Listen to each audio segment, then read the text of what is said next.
जो सूजन है आंतों में, वो छोटी आंत में भी सूजन है और बड़ी आंत में भी है। छोटी आंत में जो सूजन है वो इन्फेक्टिव पैथोलॉजी लिखा गया, इसीलिए जो सोनोग्राफी में एक जगह आया कि आपके छोटी वाली आंत में तो लिम्फ एडिनोपैथी हो रही है।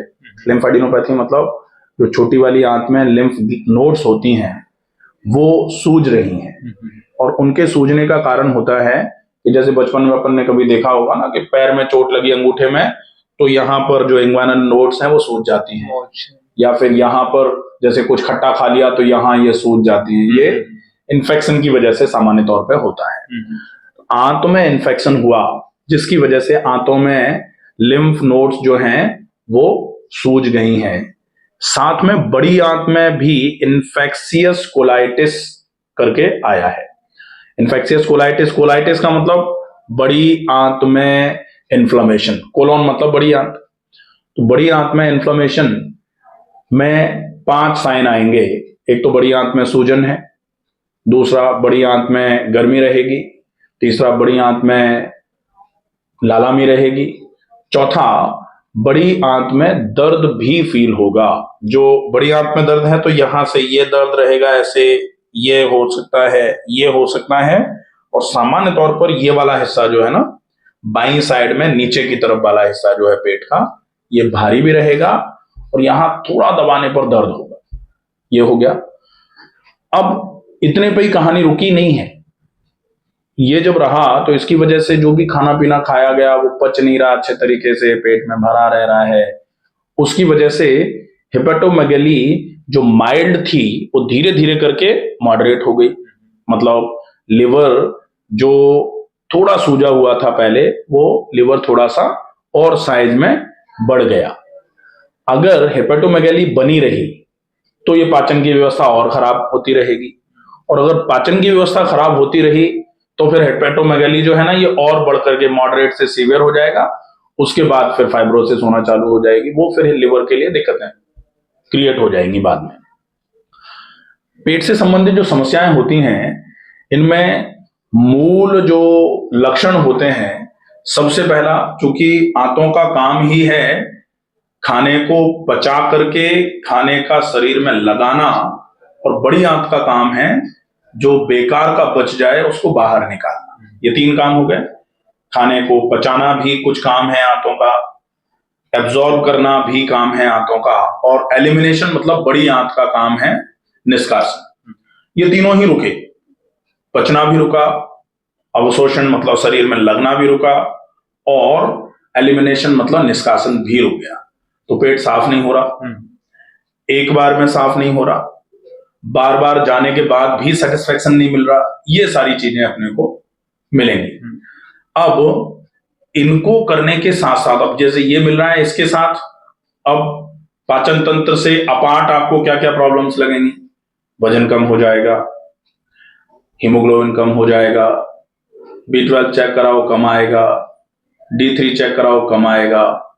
धीरे धीरे करके जब ये कमियां रहेंगी, शरीर में कमजोरियां आ जाएंगी। कमजोरियों में आपको जो काम करना पड़ेगा, इरिटेशन बढ़ जाएगा, इरिटेशन बढ़ा तनाव बढ़ेगा, तनाव बढ़ेगा टॉलरेंस कम होना चालू हो जाएगा।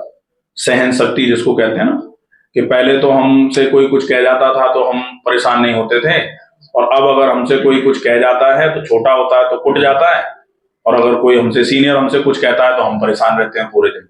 ऐसी वाली स्थिति हो जाती है ना, कि भाई जिस पे हमारा बस चलता है उसको तो हम, और जिस पे नहीं चलता तो पूरे दिन खुद परेशान। तो वो जो टॉलरेंस की कमी है वो भी इस समस्या की वजह से आएगी। इसको ट्रीट करने में सबसे पहले नंबर पर जो काम करना है वो होगा कि सबसे पहले सोनोग्राफी में आया था कि फीकल मैटर स्टक आया था, चिपका हुआ था कोलोन में। मतलब कोलोन पूरे तरीके से साफ नहीं हो रहा था, दीवारों पर कुछ गंदगी चिपकी रह जा रही थी। समस्या वहां से शुरू हुई, और बहुत पुराने समय से कहा जाता रहा है कि समस्या कोई भी हो, मूल कारण क्या होता है? मूल कारण होता है कब्ज ही सब रोगों की जननी है। तो constipation is mother of all diseases. और वो जो मल चिपका रह जा रहा था उसको क्या कहेंगे? सॉर्ट ऑफ कॉन्स्टिपेशन ही बोला जाएगा। ठीक है। तो अपने को वो शुरुआती कारण था, तो इलाज आज भी वहीं से शुरू करेंगे, उस कारण को खत्म करना, मतलब पूरे बड़ी आंत को साफ करना। अब अपने लिम्फेडिनोपैथी भी आ रही है, तो छोटी आंत की भी दीवारों को बिल्कुल साफ कर लिया जाए एक बार के लिए। फिर आमाशय में भी जो एकदम से गर्मी है, उस गर्मी को शांत किया जाए, तो एलिमिनेशन में इतना हो जाएगा।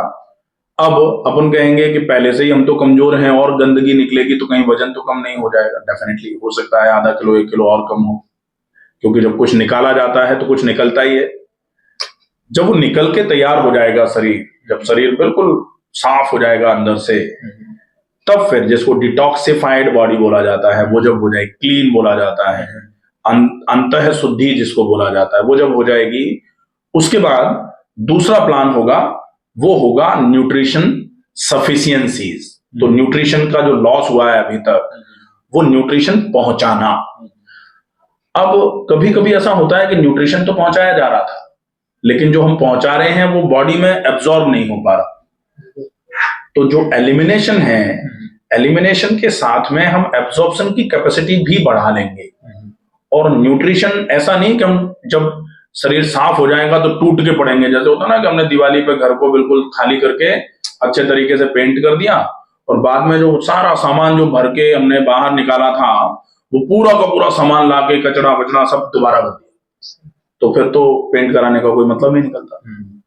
तो फिर क्या करना पड़ेगा, जो अनावश्यक है, जो जमा हो गया था, अब वो अनावश्यक जमा नहीं हो, इसके लिए अपने को डाइट में सिर्फ उतना और सिर्फ वो जो बहुत जरूरी है, जितनी मात्रा की बहुत आवश्यकता है उतनी मात्रा में लिया जाए, और उसको भी पचाने के लिए व्यायाम करे जाए। क्योंकि ये सब जमा होने का कारण मोर और लेस होता तो यही है कि हम जब तक अच्छा खाते रहते हैं तब तक हम ठीक रहते हैं, लेकिन कब तक, जब तक हम थोड़ा चलते फिरते भागते दौड़ते रहते हैं ना, जब तक हम शारीरिक श्रम करते रहते हैं, शारीरिक रूप से काम करते रहते हैं। आजकल ये विडंबना मान लो कि नौकरी लगना बड़ी जरूरी है, क्योंकि नौकरी नहीं लगे तो बाकी बहुत कुछ रुकता है, लेकिन जैसे ही नौकरी लगती है तो बीमारी पहले नंबर पे आ जाती है।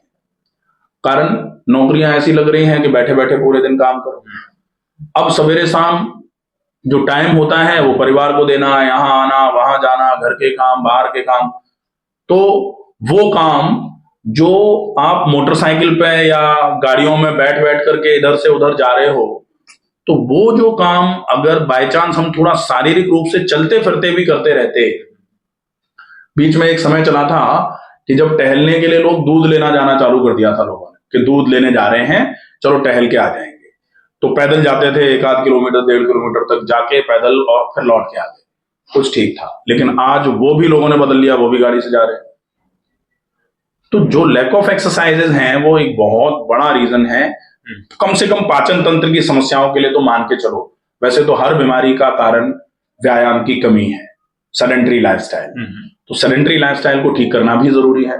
पहले नंबर पे सफाई, दूसरे नंबर पे अच्छा और अच्छी मात्रा में खाना, अच्छे तरीके से खाना, और फिर अच्छे समय पर भी खाना जरूरी है। कि हम बहुत अच्छा खाना खा रहे हैं लेकिन हमने समय गलत कर लिया, हम सवेरे का खाना जो है ना दोपहर में 3 बजे खा रहे हैं, तो जब आवश्यकता थी तब शरीर मांग मांग के थक गया कि लाओ लाओ हमें जरूरत है, अपन ने डाला नहीं, और जब थक गया उसके बाद अपन डाल रहे हैं। तो कहते हैं ना कि जब हम लेट हो गए तो फिर पछताएं होत क्या, तो वो मुश्किल हो जाएगा। इसलिए समय का भी विशेष ध्यान रखने की आवश्यकता होगी।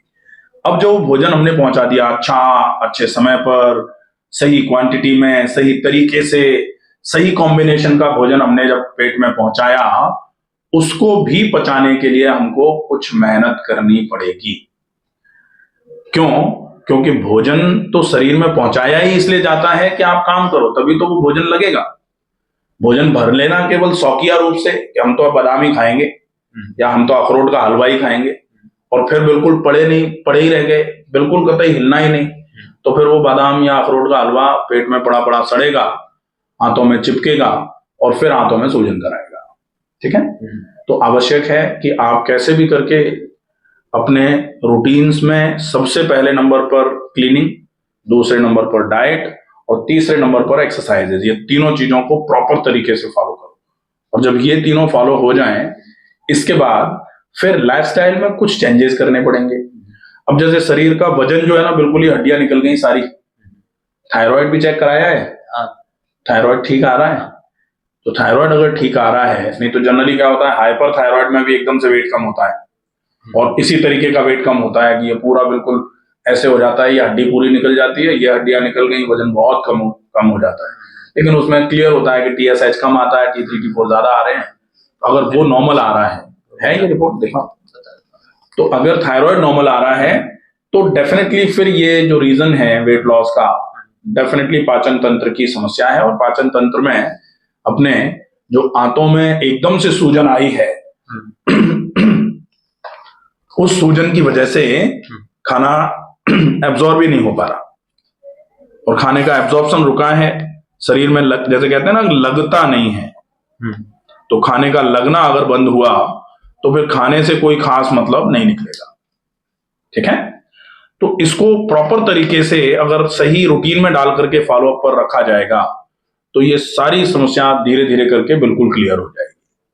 ठीक है, कैसे फॉलो करना है, क्या रूटीन रहेगा, डाइट कैसी रहेगी, नेचुरोपैथी के ट्रीटमेंट कैसे रहेंगे, इसको पूरा नोट डाउन करके अच्छे तरीके से लिख के अपना चार्ट बना के अपने घर में रख लो, और उसका स्ट्रिक्ट फॉलोअप करना है। ठीक है, कैसे करेंगे इसके लिए? हाँ, थायराइड तो बिल्कुल नॉर्मल आ रहा है, T3 T4 TSH सारी चीजें ही बिल्कुल नॉर्मल है। नहीं, इन सब की जरूरत नहीं होती है, केवल डाइजेशन का इश्यू है, और वो आपके इन तीनों चीजों के फॉलोअप से बिल्कुल क्लियर हो जाएगा। ठीक है, तो फॉलोअप कैसे करना है उसको स्ट्रिक्टली समझो।